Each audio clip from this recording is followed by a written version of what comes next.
Assalamu alaikum Kırgızstandықтар. Мына бүгін 19 февраль 2022 жыл. Şu картошка, тепличный картошка екмей. Биринчисине аттан кыргын салдык. Андан кейін тупрак салдык. Андан кейін кара көң салдык. Андан кейін картошканы койгондон кейін мантип биогумус салып атам. Өзүбүз өндүргөн биогумус. Сөлжандын биогумусу.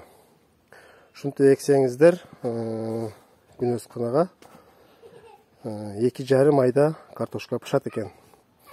Муну мен бир түрк досум ушундай сабак жөнөткөн экен, ушунун сабагынан үйрөнүп, ушинтип эгип, Турцияда ушундай эле эгишет экен. Мына күнөс кынам.